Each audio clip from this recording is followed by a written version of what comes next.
আল্লাহ বলেছেন ওলা তানাবাজু বিল আলকাব, তোমরা কাউকে মন্দ উপাধিতে ডেকো না, মন্দ উপাধিতে ডেকো না।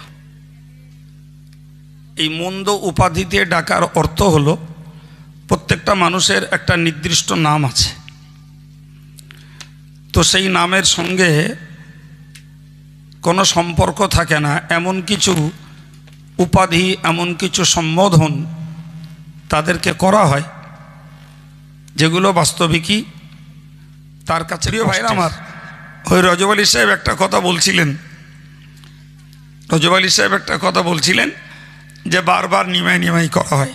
আচ্ছা ভাই, আপনি বলুন তো একটা কথা, যে আমার দাদার নাম ছিল নঈমুদ্দিন। কি নাম ছিল? নঈমুদ্দিন। তো জানেন তো কালিমুল্লাহ নাম হয়ে যায় কালু, কেলো। রজব আলী নাম হয়ে যায় রজ। কথা বলেন? হ্যাঁ, তো তার অরিজিনাল নাম ছিল নঈমুদ্দিন, সমাজের প্রচলিত হয়েছে নিমাই, হতেই পারে। যে মানুষের এই জাতীয় সেন্স আজকের যুগে যদি ধরা হয়, লক্ষ লক্ষ মানুষের ভালো নাম থাকা সত্ত্বেও মন্দ নামটাই প্রসিদ্ধ আছে না নাই? এখন যদি কেউ ওইটাকে তাচ্ছিল্যের সঙ্গে, ঘৃণার সঙ্গে ডাকে, তো শুধু তাচ্ছিল্য করা হচ্ছে না, রীতিমতো কোরআনের বার্তাকে উপেক্ষা করে মন্দ নামে ডেকে নিজেরা পাপের বোঝা ঘাড়ে করা হচ্ছে। জি, পাপের বোঝা ঘাড়ে করা হচ্ছে। ভাই, আমি আপনাকে একটা কথা বলেছি যে তোমার মধ্যেও দোষ আছে, লোকেরও বলো চোখ আছে। তো আমারও তো আল্লাহ মুখ দিয়েছে, তো আমি আরও পাঁচটা লোকের তাদের কুনামগুলো প্রচার করতে পারি না? হ্যাঁ না বলেন? খুব পারি, করি না। করা অভ্যাস নেই, করা জায়েজও মনে করি না, করিও না। কি লাভ হবে? তুমি করছো, কি লাভ করছো? এরা নিমাই চাঁদের পোতা এই বলে এদের দাওয়াত বন্ধ করেছো, এদের সংগঠন বন্ধ করতে পেরেছো, মডেল মাদ্রাসা বন্ধ করতে পেরেছো, এদের বঙ্গনুর পত্রিকা বন্ধ করতে পেরেছো, জামিয়ার মতো এত বড় প্রতিষ্ঠান বন্ধ করতে পেরেছো। তাহলে অযথা পাপ জোগাড় করছো, মানে তুমি কত বড় নাদান, কত বড় বোকা তুমি, কত বড় নির্বোধ না হলে নিজের জাহান্নাম কিনছো আর নিজের নেকি লোকের পাইয়ে দিচ্ছ। ঠিক না ভুল? জি, আমার আল্লাহ বলেছেন ওমাল্লামে তোফাউলাইকা হুমুজ জালিমুন। মহান আল্লাহ কোরআন শরীফে বলেন, যারা তওবা না করে তারাই হলো জালেম। আল্লাহ বললেন, যারা মন্দ নামে ডাকে, মন্দ উপাধিতে ডাকে আর বিনা তওবায় মরে যায়, এদেরকে আল্লাহ জালেম বলেছে। কে বলেছেন? জোরে বলেন। আচ্ছা, জালেম শব্দটা খুব ভালো শব্দ। হ্যাঁ, আমি আপনাকে বলছি না আর আপনারা আমাকে বলছে না, খোদ আল্লাহ বলছেন, যারা মানুষকে মন্দ নামে ডাকে, মন্দ উপাধিতে ডাকে, এই মানুষগুলো যদি বিনা তওবায় মরে, তাহলে আল্লাহ বিচারে তারা হলো, সবাই মিলে বলেন। এখন যদি বক্তা হয় সেও জালেম, আলেম হলে সেও জালেম, পীরজাদা হলি সেও কি হবে? এবার আমি গাল দিছি। বাংলা তো অনেকেই পড়তে পারেন, কোরআন আমার কাছে আছে, বাংলা পড়ে নেন। যে যারা মন্দ নামে কাউকে ডেকেছে, মন্দ উপাধিতে কাউকে ডেকেছে, তাকে আল্লাহ বলেছেন বিনা তওবায় মরলে। এখন বলেন, কেউ যদি কাউকে মন্দ নামে ডাকে, যে নামে ডাকলে সে অসন্তুষ্ট হয়, যে নামটাকে তুমি ঘৃণার সঙ্গে ব্যবহার করছো, এখন তোমার মনে হয়েছে ভুল করেছি, ওতে তওবা করব। তওবার একটা মানে হলো তুমি আর বললে না, ফিরে এলে। কিন্তু আগে যা বলে রেখেছো ওর ক্ষমাটা কেটা করবে? আল্লাহ করবে। কথা বলে না কেন? মোটেই না। ক্ষমা আল্লাহ করবে? হ্যাঁ, তাহলে ক্ষমা আল্লাহ করবে না। ক্ষমা তোমাকে যার কাছে অন্যায় করেছো তার কাছে ক্ষমা চাওয়া লাগবে। এখন যদি তুমি আমাকে আমাদেরকে ঘৃণা করার জন্য, হেয় করার জন্য, লাঞ্ছিত করার জন্য যদি করে থাকো, তাহলে আমাদের নামে ক্ষমা আমাদের কাছে ক্ষমা চাইতে হবে। অন্যথায় আর একটা দিক, যে লোকটার নামে বলছো সে লোক তো কবরে, তার কাছে ক্ষমা চাইতে হবে। যারা এই সর্বনাশ করছে এরা নিজেরাও ক্ষতিগ্রস্ত হচ্ছে, আর এই সাপোর্টার মূর্খ জনগণকে তারা ক্ষতিগ্রস্ত করছে। ঠিক না ভুল? ভাই, এর থেকে ভদ্র ভাষায় আমার আর বলার কিছু নেই। আমার আল্লাহ কোরআন শরীফে বলেছেন, ইয়া আইয়ুহাল্লাযীনা আমানু ইজতানিবু কাসীরাম মিনাজ-যন। আল্লাহ বললেন, হে ঈমানদারেরা, তোমরা ধারণা করা থেকে বাঁচো। কিসের থেকে বাঁচো? ধারণা করে কিছু বলো না। যে ব্যাপারে নিশ্চিত হও তবে সে কথাটা বলতে পারো। ধারণা করে কারুর নামে কোনো কিছু বলা যাবে না। জি, তুমি কাউকে চোর বলবে, কাউকে ব্যভিচারী বলবে, কাউকে তুমি অহংকারী বলবে, কাউকে তুমি মিথ্যাবাদী বলবে, এই জাতীয় বিষয়গুলি ধারণা করে বলার অধিকার আল্লাহ দেননি। মনে রাখবেন, ধারণা কতটা ভয়ঙ্কর হতে পারে একটা কথায় বুঝুন। মনে ভাবুন, সকালবেলা একজন লোক গোসল করছে, রাস্তার পাশে পুকুর, রাস্তা দিয়ে লোক যাচ্ছে। তো কেউ ধারণা করলো লোকটা বলা স্ত্রী সহবাস করেছে তাই ফরজ গোসল করছে। কেউ ধারণা করলো ও লোকটা বোধহয় চোর, রাত্রি বোধহয় চুরিদারি করেছে, এবার গোসল করে গিয়ে ঘুমোবে। কেউ ধারণা করলো লোকটা রাতের বেলা লেবার দেয়, কোম্পানির কাজ করে, সারা রাত ডিউটি করে এসছে, এবারে বিশ্রাম করবে। কেউ ধারণা করলো, হতে পারে, বলা যায় না, লোকটা হয়তো রাত্রিবেলা নফল নামাজ, কোরআন তেলাওয়াত, তাহাজ্জুদ পড়ে, তো এখন একটু গোসল করে ঘুমোবে। কেউ ধারণা করলো ও লোক বোধহয় সকালবেলা 6টার ট্রেন ধরবে, কলকাতা যাবে, তাই বোধহয় গোসল করে নিচ্ছে। এই 5 রকমের ধারণা 5 জন করলো। শেষ পর্যন্ত খোঁজ করে দেখা গেল লোকটা রাতের বেলা খুব গ্যাস হয়েছে, শরীরটা খুব গরম, তাই গা ধরছে পেটটা ঠান্ডা করার জন্য। কিছু বুঝতে পারেননি বলেন? হ্যাঁ, তাহলে যেটা অরিজিনাল কারণ সেটা কেউ ধারণায় আনেনি, আর যে কটা ধারণায় এনেছে সব কটা মিথ্যা। ধারণার বশবর্তী হয়ে কথা বললে 1999টা এরম হয়। আমার আল্লাহ ওই জন্য বলেছেন, তোমরা ধারণা করা থেকে বাঁচো, ধারণা করো না। মনে রাখো, ইন্না বাগাদাজ্জান্নি ইসমুন, কিছু সংখ্যক ধারণা গুনার কাজ।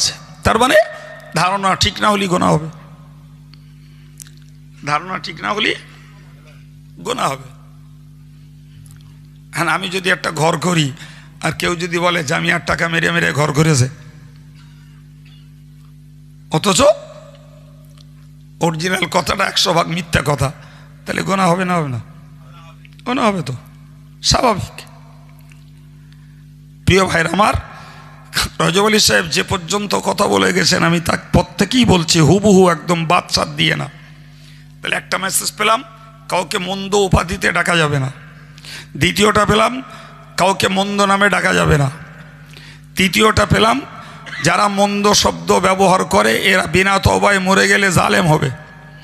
চতুর্থ পেলাম, তোমরা ধারণা করা থেকে বাঁচো। পঞ্চম পেলাম, ধারণার কথা গোনার কাজ হয়। জি 6 নম্বর, ওয়ালা তাজাসসু, তোমরা গুপ্তচরগিরি করো না। মানুষের বৎস্বভাব আছে, লোকের দোষ খুঁটে খুঁটে বেড়ায়, আছে না নাই? লোকের দোষ খুঁটে বেড়ায়, কে কি করেছে, কে কি বলেছে, এই নিয়েই তাদের ধ্যান জ্ঞান, এই নিয়েই। আল্লাহ বললেন তুমি গুপ্তচরগিরি করো না। ভাই সাধারণ মানুষের মাঝে গুপ্তচরগিরি মানেই হলো মানুষের দোষ মানুষের কাছে প্রকাশ করা। জি আমি আমার দিয়ে বলি, ধরে নেন একজন ব্যক্তি আমার পিছনে চৌকি দিচ্ছে। কি চৌকি দিচ্ছে? আমি সারা রাত অজ করে গিয়ে ফজরের নামাজ পড়ি কিনা, বুঝতে পারছেন? আচ্ছা আমি ফজরের নামাজ পড়ি কিনা, তাহলে সারা দুনিয়ার লোকের তুলনায় 1 নম্বর বাড়ি গেলেই জানতে পারবে আমার স্ত্রী, আর মাদ্রাসায় থাকলে জানতে পারবে 6 ছেলেপিলে, নাকি? হ্যাঁ, তাহলে আমি ফজরের নামাজ পড়ি কিনা জানতে গেলে হয় আমার স্ত্রীর কাছে জিজ্ঞেস করতে হবে, আর নাহলে জামিয়ার ছাত্রদের কাছে। তা করলাম না, না করে আমি নিজে খোঁজ লাগালাম, লাগিয়ে সত্যিই প্রমাণ হলো যে কাইম সাহেব ফজরের নামাজ পড়েন, নাকে তেল মেরে ঘুমোয়। তুমি এই কথাটা প্রচার করলে, জি কথায় যখন বিষয়টা নিয়ে ধরপাকড় হলো তখন দেখা গেল ডাহা মিথ্যা কথা। কাইম সাহেব অফকোর্স ফজরের নামাজ পড়ে, মিথ্যা প্রচার করলে তুমি, এই যে মিথ্যা বদনামটা তুমি রটিয়ে দিলে, ক্ষমা কার কাছ থেকে নেবা? আল্লাহ, আমার কাছে। তো তোমার যদি মনে হয় যে কাইম সাহেব ভণ্ড, কাইম সাহেব কাফের, তাহলে তো তুমি ক্ষমাও চাইবা না। কি হবে উপায়? ইস, এতটুকু খোদার ভয় ডর নেই, মরার ভয় নেই, পরকালের ভয় নেই। জি আমার এত ঘৃণা লাগে, আমি এ ওয়াজ করার নিয়েতে বসিনি। বলো ওই রজব আলী সাহেব ওই হুল দেখিয়ে দেশ, জি কিন্তু আমি আমার কথা বলছি না, কোরআনের কথা বলছি। আমাদের দেশ সমাজের গুপ্তচর বৃত্তি হলো মানুষকে অপদস্থ করার জন্য, অপমান করার জন্য, লাঞ্ছনা করার জন্য। ঠিক না ভুল? আচ্ছা তোমার কি বিশ্বাস হয় না যে আল্লাহ যদি কারোর সম্মান দেয়, অপমান করার কেউ নেই? আর আল্লাহ যদি কাউরে অপমান করে তাকে সম্মান জানানোর, এটা আমাদের আকীদা। এটা কি একদম। সম্মানিত ভাইরা আমার, মনে রেখে দিন, সাধারণ মানুষের গুপ্তচরগিরি করা চরম ধরনের পাপের আশঙ্কা রয়েছে। গুপ্তচরগিরি করতে পারে রাষ্ট্রপ্রধান, গুপ্তচরগিরি করতে পারে কোনো দায়িত্বশীল ব্যক্তিত্ব। মানে আমার কথা বলুন, আমি রাতের বেলা জামিয়ায় গেলাম, গুপ্তচরগিরি করি। কি করি? কি করি? গোপনে খবর তথ্য সন্ধানের চেষ্টা করি। গিয়ে দেখলাম কোন ঘরের ছেলেটা ঘুমোচ্ছে, কোন ছেলেটা পড়ছে, কোন ছেলেটা শুয়ে পড়ে লেপের মধ্যে মোবাইল দেখতেছে। আমার গুপ্তচরগিরির দরকার আছে না নেই? তা নাহলে যে পড়া বাদ দিয়ে দুষ্টুমি করছে, ও তো দুষ্টুমি করেই যাবে, শেষ পর্যন্ত ওর ক্ষতি, মাদ্রাসার বদনাম। ওখান থেকে পাস সার্টিফিকেট নেবে যেন তেন প্রকারে, লোকের কাছে বাজারজাত হবে জামিয়া থেকে পাস করেছে।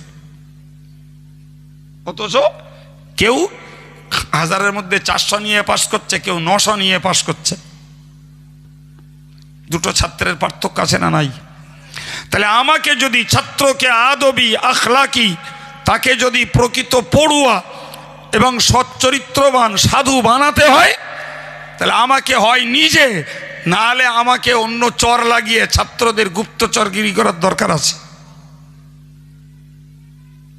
কিন্তু আফজালনগরের কোন লোকটা কে চুরি করলো, কে সুদ খেলো, কে ব্যভিচার করলো, কে বা কারুর মেরে ধরে খেলো, ও গুপ্তচরগিরি করার আমার কোনো প্রয়োজন নেই, কোনো দরকার নেই আমার।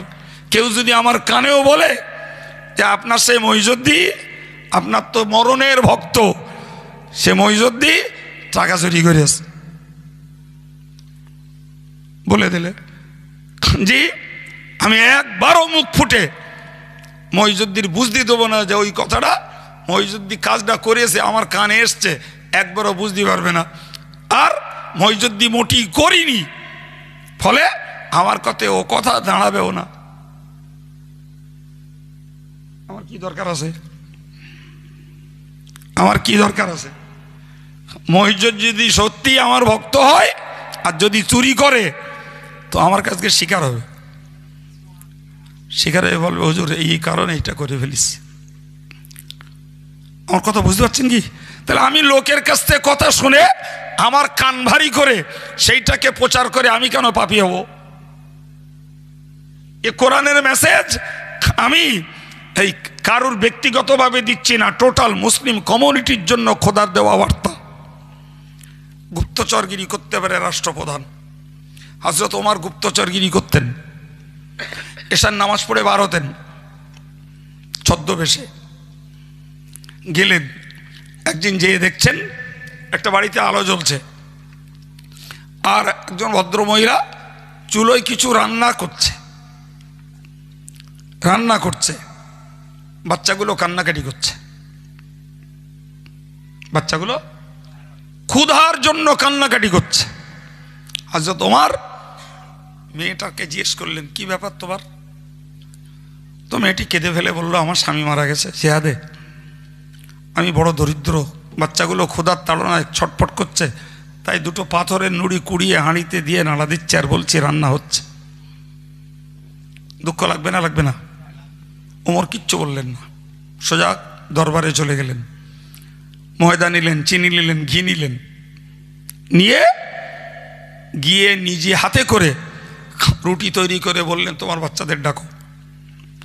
সেই বাচ্চাগুলোকে ডেকে তুলে খাইয়ে মেয়েটাকে বললেন কাল থেকে তুমি ওমরের দরবারে যাবে, তোমার যে অভাব ওমরকে বলবে, ওমর তোমার সমস্ত অভাব পূরণ করবে। লোকটাকে তিনি নিজে বলছেন। জি মেয়েটি যেন বলেই ফেললো যে খলিফা এতদিক ছোট কাজে নজর দেবে, বলে আচ্ছা তুমি এসো না দেখা যাবে। মেয়েটি এসে দেখলো কাল রাত্রি যে আমার বাড়ি রুটি করে আমার বাচ্চাকে খাইয়ে এসছে সেই ওমর রাজ এখন মদিনার মসনদে বসে আছে। তাহলে তার গুপ্তচরগিরি করায় জনগণের লাভ হয়েছে না হয়নি? তিনি রাতের বেলা গেলেন, ঘুরতে ঘুরতে দেখলেন একটা বাড়িতে একটা আসন্ন প্রসবা অন্তঃসত্ত্বা মহিলা ছটফট করছে, বাড়িতে স্বামী নেই, স্বামী জিহাদে ইন্তেকাল করে গেছে। হযরত ওমর রাদিয়াল্লাহু আনহু পুরুষ মানুষ, তিনি কি সহযোগিতা করবেন? সোজা বাড়ি চলে গেলেন, নিজের স্ত্রীকে ডেকে নিলেন, জলদি করে চলে আসো। এসে ভেতরে ঢুকিয়ে দিলেন, বললেন যাও আসন্ন প্রসব বেদনায় কষ্ট পাচ্ছে তাকে সেবা দাও।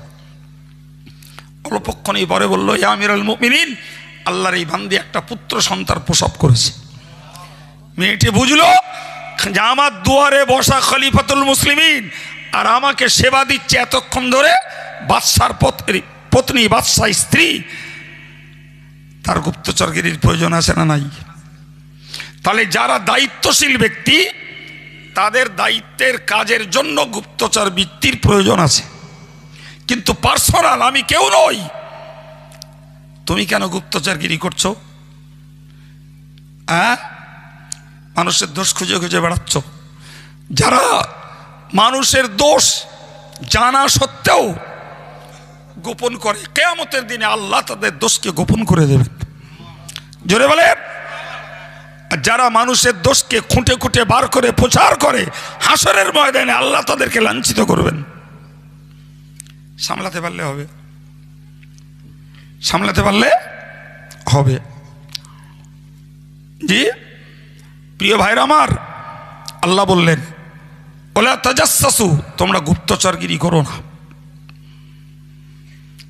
পরে বললেন ওলা ইয়াগতাব বা'দুকুম বা'দা, খবরদার কেউ যেন কারুর বিরুদ্ধে গীবত করো না।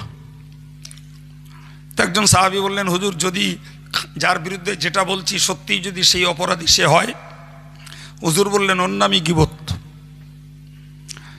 যদি তার মধ্যে সেই দোষটা থাকে তার নামই গীবত, আর যদি দোষটা না থাকে তার নাম তোহমত।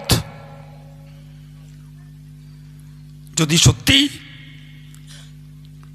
তোমার কিছু জানা থাকে কারোর ব্যাপারে, বন্ধু হিসাবে তাকে ডেকে বলো, ভাই তোমার মুখ ব্যাপারে এই কথাটা শুনছি, যদি সত্যি হয় তুমি ভাই শুধরে যাও। কথা বলে, এটা হলো ইমানদার বন্ধুর পরিচয়। তুমি তাকে বলে সংশোধন হওয়ার সুযোগ করে দেবে না, অথচ পিছনে বেলে তুমি নিজস্ব সাধুতা প্রমাণ করাবে আর অন্যজনকে অপরাধী সাব্যস্ত করবে।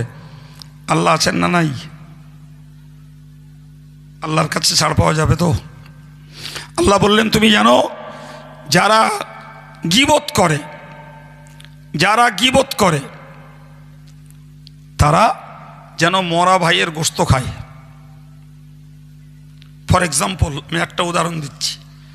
একজন ইমাম সাহেব তিনি এমন একটা কাজ করেন যে কাজে তার পিছনে নামাজ পড়া মাকরুহ তাহরিমি। তা আমি তাকে ডেকে বললাম, আমি বললাম যে আপনি এই কাজটা করছেন, আপনার পিছনে নামাজ পড়া মাকরুহ তাহরিমি, আপনি শুধরে যান। লোকটাকে বললাম, লোকটা শুধরালো না। অগত্যা কমিটিকে বললাম আপনার ইমাম সাহেব এই দোষ করে, বলেছি আমি শুধরাইনি, হয় ইমামকে শুধরান না ইমাম পাল্টান। এর নাম গীবত নয়, এর নাম, আমি তো এক মসজিদ মুসল্লিদের নামাজ রক্ষার জন্য তাকে সাবধান করেছি, সে সাবধান হয়নি, ফলে তার দায়িত্বশীল যারা তাদের কানে তুলতে বাধ্য হয়েছি। কারণ এই অপরাধকে চেপে রাখলে শয়ে শয়ে মুসল্লির নামাজগুলো সর্বনাশ হয়ে যাবে।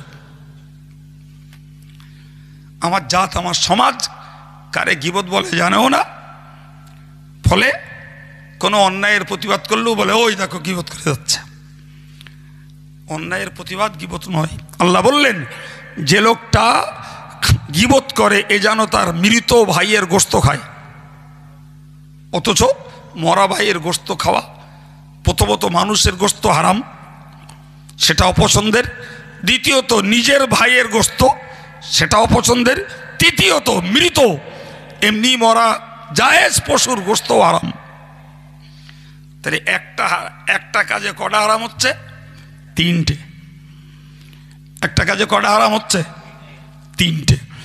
যদি ভয় লাগতো তাহলে নিশ্চিত এ কাজ সাধারণ লোক তো দূরের কথা, মঞ্চ দখলকারী হুজুরদের দ্বারাই জীবনেও হতো না। আজকের মঞ্চ দখল করা একদল, তারা ওই গীবত গেল্লা, কাফের কুফরি ফতোয়া আর এই জাতীয় দূষিত কথা বলাটাই তাদের সাবজেক্ট তৈরি করে নিয়েছে।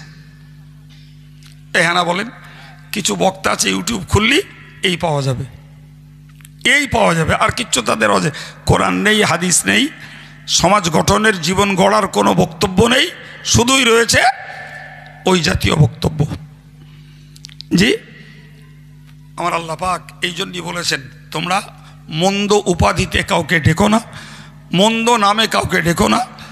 যদি মন্দ নামে ডেকে ফেলো তওবা করো, না হলে তুমি জালেমের খাতায় গণ্য হবে। তুমি কোনোদিনে ধারণা করে কিছু নিশ্চিত বলতে যেও না। নিশ্চিত করে কিছু বলতে হলে সেটা তথ্য নেওয়া লাগবে। এবং তুমি কোশ্চিনকালেও গুপ্তচরগিরি, গোপনে গোপনে, গুপ্তচরের মানে হলো গোপনে গোপনে কারুর দোষ সন্ধান করা। এটা করতে পারে কোনো দায়িত্বশীল ব্যক্তি সংশোধনের জন্য, করতে পারে রাষ্ট্রপ্রধান, জি, করতে পারে একটা বাপও করতে পারে তার বাচ্চার জন্য, আদার্স কারোর জন্য না। জি, আদার্স কারোর জন্য না, তার বাচ্চার জন্য করতে পারে। আমার বাচ্চাটা প্রতিদিন সন্ধ্যেবেলা যায় কোথায়, বাপ খোঁজ নিয়ে দেখছে, ও যে একটা মদের আসরে বসে, ও যে তাসের আড্ডায় বসে, ও যে টিভির আড্ডায় বসে যে আমি এই তথ্য নিয়ে ছেলেটাকে ডেকে বললাম, দ্বিতীয় দিন যেন তোকে ওই মজলিসে আর না দেখি। আপনার এই ধমকানি, এই তদারকির বিনিময়ে আপনার বাচ্চাটা সংশোধন হয়ে যেতে পারে। আর বাচ্চা যদি ঘরে আর কেউ যদি আপনার রিপোর্ট দেয় যে আপনার ছেলেটা এই করছে, একটু খোঁজ নেন, বলে বড় ছেলে যা পারে করুক গে, এরম বলার লোকও আছে। হ্যাঁ, সম্মানিত ভাইরা আমার, তো আমি এই কয়েকটি কথা আপনাদেরকে শুনিয়ে দিলাম। এরপরে আপনাকে আরেকটা কথা শুনিয়ে দিয়ে আলোচনা ছাড়বো। কোরআন শরীফে আল্লাহ বলেছেন, শুনেছেন এর আগে, ইন্না আকরামাকুম ইনদাল্লাহি আতকাকুম। মনে রাখো, আল্লাহর কাছে সম্মানিত নিজে নিজে দাবি করে হওয়া যায় না, নিজে নিজে আল্লাহর কাছে মর্যাদার হওয়া যায় না। আল্লাহর কাছে সম্মানিত, আল্লাহর কাছে প্রিয়, আল্লাহর কাছে মর্যাদার হতে গেলে অবশ্যই তোমাকে তাকওয়া অবলম্বন করতে হবে, আল্লাহকে ভয় করতে হবে, পরেশগারিতার জীবন তৈরি করতে হবে। তবে আল্লাহর কাছে তোমার সম্মান মিলবে। যদি তোমার মধ্যে তাকওয়া না থাকে, খোদা ভীরুতা যদি না থাকে, তুমি যদি পরহেজগার যদি না হও, তাহলে নিশ্চিত মনে রাখো, নিজেকে তুমি যতই সাধু, যতই সজ্জন, যতই প্রিয়জন বলে নিজেকে মনে করো, তুমি আল্লাহর কাছে চরম আসামি হয়ে পড়বে। কি গো বাবু, এই ওয়াজ আমি করছি আপনাদেরকে সামনে পেয়ে, সামনে রেখে, কিন্তু এ ওয়াজ পড়ে আলেমরা, পড়ে কারা? তাহলে লোককে বলার আগে আলেমদেরকে এ ওয়াজের আমলওয়ালা হওয়া লাগবে, নাকি ভুল বলছি? আরে তার তো জ্ঞানচক্ষু খুলেছে, আমি অন্যকে বলবো তার আগে নিজে জ্ঞানটা জোগাড় করেছি, তাহলে আমলটা আমাকেই আগে করা লাগবে, তারপরে অন্যকে আমি বলতে পারবো। ভাই, এগুলো কোরআনের বার্তা, এই কাজগুলো আমাদের দ্বারায় না হয়, সবাইকে সচেতন হওয়া দরকার। জি প্রিয় ভাইরা আমার, তাহলে আল্লাহ পাকের বক্তব্য হলো, যারা যত তাকওয়া করে, যত পরেশগারি হয়, যত আল্লাহকে ভয় করে চলে, তাদের সম্মান তত বেশি। ইন্নাল্লাহা আলিমুন খবীর, আল্লাহ বললেন, কে কত তাকওয়া করে তার সূক্ষ্ম খবর আমি জানি। কেডা জানে? কে জানে? তাহলে আপনি নিজেকে নিজে মুত্তাকি মনে করছেন, নিজেকে নিজে পরেশগার মনে করছেন, নিজেকে খোদা ভীরু মনে করছেন, আল্লাহ আসলটা জানে? বল, আসলটা একদম একদম জানে। সুতরাং আসলটা যখন আল্লাহ খবর রাখে, তাহলে সত্যের বিকাশ আর প্রকাশ একদিন ঘটবেই, একদিন ঘটবেই, কোনো অবস্থায় যাবে না। সম্মানিত ভাইরা, যে আল্লাহকে বিশ্বাস করি, ইন্নাহু আলিমুম বিদাতিস সুদূর, তিনি অন্তরের গোপন কোণের মালিক। সুবহানাল্লাহ বলেন।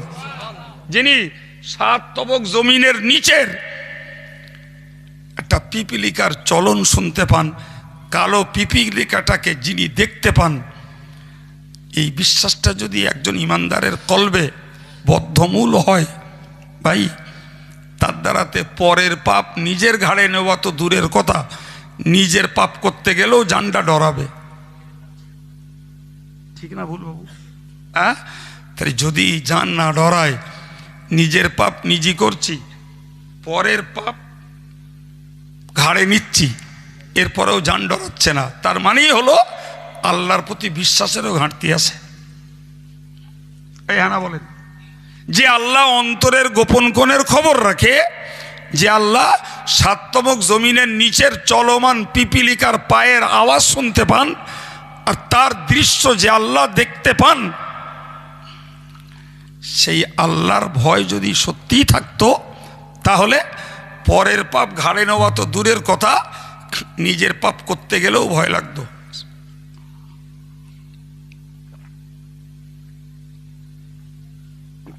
আলহামদুলিল্লাহ, ঠিক না ভুল? আল্লাহ আমাদের হেদায়েতের জীবন দান করেন, বলুন আমিন। আল্লাহ আমাদের এই আলোচনাকে কার্যকর করার তৌফিক দান করেন, বলুন আমিন। সম্মানিত ভাইরা আমার, মনে রাখবেন যে ঈমান আমল রক্ষার জন্য আমি কারোর ব্যাপারে কথা বলতে পারি নির্দিষ্ট করে না। আমি হেদায়েতের জন্য সুদখোরের বিরুদ্ধে বলতে পারি, হেদায়েতের জন্য মদখোরের বিরুদ্ধে বলতে পারি, হেদায়েতের জন্য বেনামাজির বিরুদ্ধে বলতে পারি, হেদায়েতের জন্য ফারাজ ফাঁকি মারার বিরুদ্ধে বলতে পারি, হেদায়েতের জন্য মিথ্যাবাদীর বিরুদ্ধে বলতে পারি, হেদায়েতের জন্য গালিগুলুজকারীদের বিরুদ্ধে বলতে পারি। এটা গীবত নয়, এটা গীবত নয়, এটা হেদায়েতের আলোচনা। এ না হলে মানুষ হেদায়েতের বার্তা পাবে কিভাবে? জি, আল্লাহ পাক গোটা কোরআনে যাদের এগেনস্টে কথা বলেছেন, রাসূলুল্লাহ হাদিস শরীফের একাধিক হাদিসে অনেক অপরাধীদের বিরুদ্ধে কথা বলেছেন। জি, এখন ওই কথাগুলো যদি কোরআন আর হাদিসে না থাকবে তাহলে মানুষের কাছে হেদায়েতের বার্তা পাওয়া যাবে কোথায়? আর ওই কথাগুলো আলেমরা যদি জাতি এবং সমাজের কাছে না বলে তাহলে মানুষ ভালো হওয়ার পথ খুঁজবে কি করে? তাহলে বুঝতে হবে গীবত এক জিনিস, হেদায়েত কথা আর এক জিনিস, প্রতিবাদ আর এক জিনিস, সবে এক নয়। আমার দেশের কিছু লোক আছে যারা এই ভাগ বাটোয়ারা বোঝে না, জি দুমদাম বলে ওই দেখো কাইম সাহেবের লোকের পিছনে লাগা কাজ, ওই পিছনে লাগতেস, বুঝতে পারেনি কথা। অথচ দেখা যাচ্ছে যে হকিকতে সেই লোকটা দোষী, ও দোষের কথা কেউ আমারে বলিনি, আমি কোরআন বলেছি, তার গায়ে লেগে গেছে। লাগতে পারে না, পারে না? হ্যাঁ, এই পর্যায়গুলো না বুঝলে খুব মুশকিল, খুব মুশকিল। জি প্রিয় ভাইরা আমার, আমি আপনাদেরকে কোরআন থেকে যে বার্তাগুলো দিলাম এগুলো একজন ইমানদার মুসলমানের জন্য সামাজিক পারিবারিক শান্তি রক্ষার আল্লাহর দেওয়া উপযুক্ত বার্তা। ওই গোটা সূরাটাই, যার নাম সূরা হুজুরাত, গোটা সূরাটাই সামাজিক ব্যবস্থাপনার জন্যই আল্লাহ দান করেছেন। সুবহানাল্লাহ বলে, সামাজিক ব্যবস্থাপনার জন্যই আল্লাহ দান করেছেন যে সামাজিকভাবে তোমরা মেলবন্ধনে সম্প্রীতির সঙ্গে এবং একে অপরের সঙ্গে সৌহার্দ্য বজায় রেখে চলো। যদি এই কোরআনের এই বার্তাগুলো ভাইলেট করা হয়, অগ্রাহ্য করা হয়, অমান্য করা হয়, একদম ওভার 100%, ব্যক্তিগত দ্বন্দ্ব, সামাজিক দ্বন্দ্ব, মুখ দেখা দেখি বন্ধ, যে একে অপরের প্রতি হিংসা তোড়াতড়ি সবগুলো চলে আসবে। আসবে না? আসবে না, একদম অনিবার্য, সবগুলো চলে আসবে। সব একটার সঙ্গে আরেকটা বিজড়িত, একটার সঙ্গে আরেকটা বিজড়িত। আর এই খোদার দেওয়া এই বার্তাগুলো আমরা যদি কার্যকর করি, দেখবেন ব্যক্তি জীবনেও শান্তি পাবো, সামাজিক জীবনে পারিবারিক জীবনেও শান্তি পাবো। আপনি অবাক হয়ে যাবেন, সংসারে খোঁজ করলে দেখা যাবে শাশুড়ি বৌমার মাঝখানে গন্ডগোল, মাঝখানে বিপদে পড়ে গেছে ছেলে বেটা, এদিকে মা এদিকে বউ,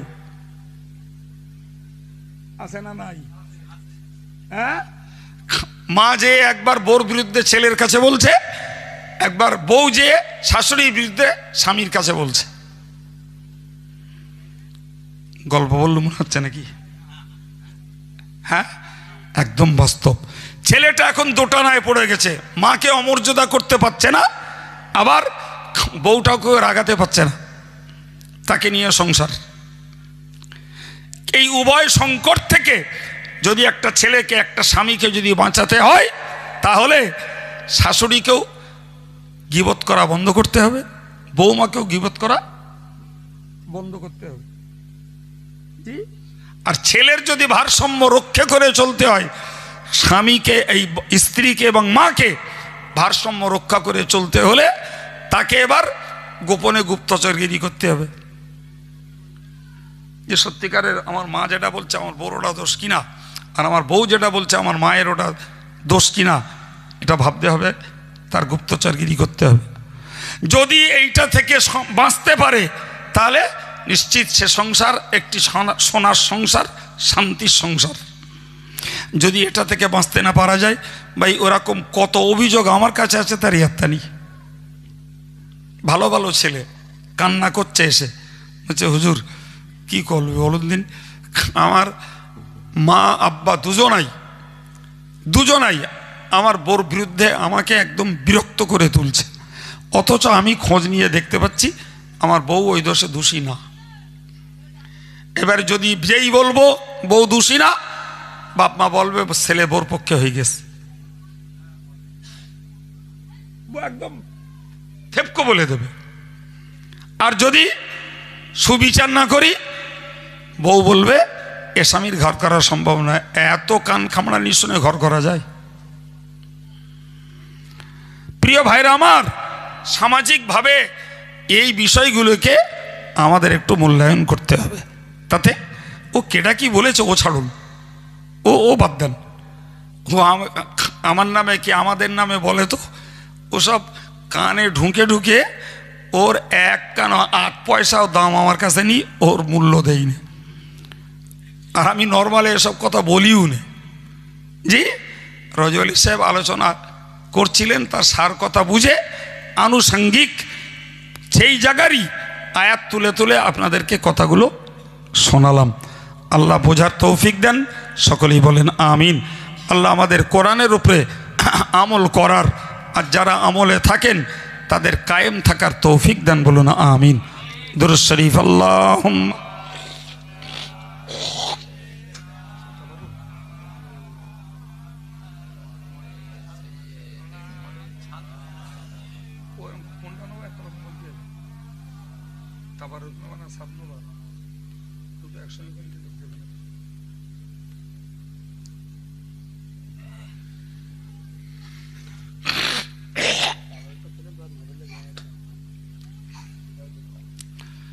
সম্মানিত ভাইরা, এটা তো আফজালনগরের শান্তি কমিটি সভা নাকি? জি, এক সময় মসজিদে হতো, সেখান থেকে ওই স্কুল